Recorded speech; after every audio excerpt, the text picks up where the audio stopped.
স্বাগত সকলকে পুবালির পাগলামিতে। আজ নিয়ে চলে এসেছি আরেকটা ভিডিও। তোমরা দেখছো রেসিপিস বাই পুবালি। শুরুতেই তোমরা দেখলে আমি মাখছি ভর্তা। কিসের ভর্তা সেটা তোমাদেরকে বলবো, আমি কিভাবে ভর্তাটা বানিয়েছি সেটা তোমাদেরকে বলবো, এছাড়াও তোমরা আর কিভাবে ভর্তাটা বানাতে পারো সেটাও তোমাদেরকে বলবো। কিন্তু তার আগে বলি, এই ভর্তাটা না খেতে হয় অসাধারণ।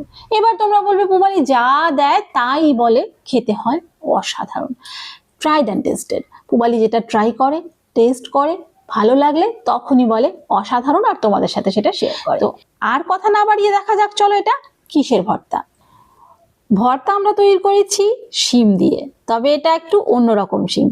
এটাকে বলে বন শিম বা মৌ শিম।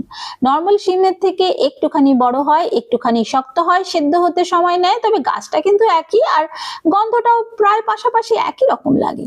চলো এবার এটাকে কেটে নেওয়া যাক। নর্মাল শিমের মতনই কেটে নেব। এই যে সাইডের শিরাগুলো কিন্তু খুব ভালো করে ছাড়িয়ে নেব। আমি এখানে কচি আর পোক্ত দু রকমের শিমই একটুখানি নিয়েছি, মানে বাজারে যেরকম পেয়েছি আর কি। তোমরা কচিগুলোও নিতে পারো, আবার একটু পোক্ত নিলেও কিন্তু নিতে পারো, কোনো অসুবিধা নেই। এইবারে দেখো সাইডের শিরাগুলো ভালো করে আমি শক্ত জায়গাগুলো একটুখানি ছাড়িয়ে নিলাম। তবে এখানে কিন্তু আরো টুইস্ট আছে, শুধু এইখানেই যে কাজটা শেষ হয়ে যাচ্ছে সেরকমটা কিন্তু নয়। এখানে আমি শিমগুলোকে দেখো, সবগুলো শিম আমি পুরো কেটে নিয়েছি। আর এবারে এটাকে খুব ভালো করে আমি ধুয়ে নেব। একটা পাত্রে আমি জল চাপিয়ে দিয়ে এর মধ্যে ধোয়া শিমগুলো দিয়ে দিলাম। এই শিমগুলো সেদ্ধ হতে একটু সময় নেয়, তবে এখানে কিন্তু আমি নুন দিচ্ছি না। শিমগুলো সেদ্ধ হোক, ততক্ষণে ভর্তার আর কি কি জিনিস লাগছে সেটা তৈরি করে নিই। এইখানে দেখো আমি পেঁয়াজ কুচাতে লেগে গেলাম। 6-7 কোয়া রসুন আমি এখানে ছিলে নিয়ে নেব।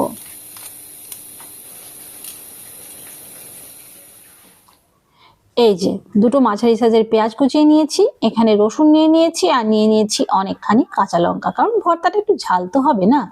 এই যে এদিকে দেখো শিমটা কিন্তু সেদ্ধ হয়ে এসছে, বেশ শক্ত কিন্তু শিমটা, একটু সময় তো নেয়।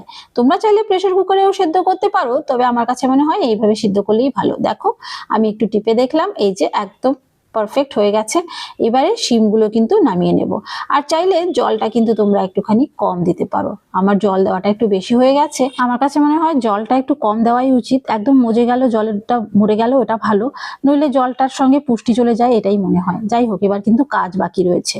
এই যে শিমটাকে এইভাবে খুলবে, ভেতর থেকে এই পরতটা, একটা ঝিল্লির মতো পরত একটা আছে, সেটাকে কিন্তু তোমাদের তুলে ফেলতে হবে, নইলে এটা কিন্তু মুখে বাঁধবে।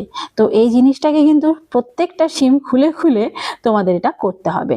তো আমিও এখানে প্রত্যেকটা শিম খুলে খুলে করেছি, আর আমাকে অনুভবও একটু সাহায্য করেছে, যেহেতু রাত্রির বেলা ছিল আর অনেকখানি সময় লাগছিল সেই কারণে। তো তোমরা এই জিনিসটা কিন্তু তোমাদের করতেই হবে। দেখো এই যে ঝিল্লির মতো জিনিসটা আছে না, এটা কিন্তু সেই শক্ত শক্ত মতন হয়, সেটা ঠিক করে পেস্ট করলেও সেইভাবে হয় না, ছিবড়ে ছিবড়ে মতন লাগে আর কি, সেই কারণে। তো দেখো প্রত্যেকটা শিম এইভাবে খুলে আমি আবারও তোমাদেরকে দেখিয়ে দিচ্ছি। এটা টানলেই এইভাবে দেখো চামড়ার মতন উঠে চলে আসবে। এটা বেশ একটা স্যাটিসফাইং কাজও লাগে বটে। এই কাজটা পুরোটা করে নেওয়ার পর কড়াইতে তেল দিলাম, তার মধ্যে দিয়ে দিলাম রসুন, তারপরে দিলাম পেঁয়াজ, তার সঙ্গে দেব একটুখানি কাঁচা লঙ্কা, আর তার সঙ্গে দেব নুন স্বাদ মতো। এই প্রসেসটা যেটা করছি সেটা কিন্তু তোমরা পরে করতে পারো, যে প্রসেসটা আমি পরে করব সেটা আগে করতে পারো, তবে আমার কাছে মনে হয় এই প্রসেসে করলে বেশি ভালো হয়। কথা বলতে বলতে আমি এখানে শিমগুলো দিয়ে দিলাম, আর সাইডে কিন্তু আমি শীতল পুড়তে দিয়েছি। শীতলটা পুড়ে দেব, শীতলটা তোমরা চাইলে ধুয়ে এমনিও দিয়ে দিতে পারো, আর শীতলের বদলে তোমরা কিন্তু এইখানে চিংড়ি মাছ ভেজে দিতে পারো।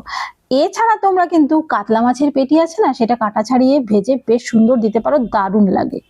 তো এইভাবে ভেজে যখন ভর্তাটা বানাবে সেটা কিন্তু অসাধারণ লাগে খেতে। তোমরা একবার একবার একবার খেয়ে দেখো। আর হ্যাঁ, চিংড়ি মাছ বা চিংড়ি শুটকি দিয়েও কিন্তু এই জিনিসটা করতে পারো, দুর্দান্ত লাগে। তো ট্রাই করে একবার দেখো। আর নর্মালি যদি তোমরা মাছ টাছ কিছু না দিতে চাও, এমনি ভর্তা করে খেয়ে নাও, দারুণ লাগে। দেখো ভাজাটা হয়ে গেছে, এবার আমি এটাকে নামিয়ে নিচ্ছি। এবার বাটার পালা। ডাক্তার আমাকে বলেছে ভারী জিনিস দিয়ে কোনো কিছু না করতে, কারণ হাতে আমার প্রচন্ড ব্যথা, তাই মিক্সার গ্রাইন্ডার, নইলে তোমরা জানো আমার পাটায় বেটে ভর্তা খেতে ভীষণ ভালো লাগে। তো যাই হোক, মিক্সার গ্রাইন্ডারে এই যে ভালো করে পেস্ট করে নিলাম। আর ওই যে থালাটা, যে থালাটার মধ্যে ভাজাটা নামিয়েছি সেটাতেই নামালাম, তার কারণ হচ্ছে এখানে অনেকখানি তেল লেগে আছে, এটার মধ্যে বেশ ভালো করে মেখে নেব। তোমরা চাইলে উপর থেকে কিন্তু একটুখানি কাঁচা সর্ষের তেল দিতে পারো। আর যদি মনে করো আগে বেটে নাও, তাহলে কিন্তু ভাজাটাকে খুব ভালো করে, মানে ভর্তাটাকে খুব ভালো করে ভাজবে, ভাজাটাকে ভর্তা করবে না। যাই হোক বুঝে নিও। তো এই যে আমার ভর্তা তৈরি। ভর্তাটা তোমরা গরম ভাতের সঙ্গে একটিবার বানিয়ে খেয়ে দেখো, অসাধারণ লাগে। ভর্তা তৈরি, গরম ভাত দিয়ে মেখে খাবো। তোমরা ততক্ষণে আমার চ্যানেলটা সাবস্ক্রাইব করে দাও যারা নতুন দেখছো, যারা পুরনো আছো তাদেরকে অসংখ্য ধন্যবাদ। দেখা হবে তোমাদের সাথে নতুন আরেকটা ভিডিও। আর এই যে আমি গ্রাসটা নিলাম না, অসাধারণ। তাহলে দেখা হচ্ছে আরেকটা ভিডিও।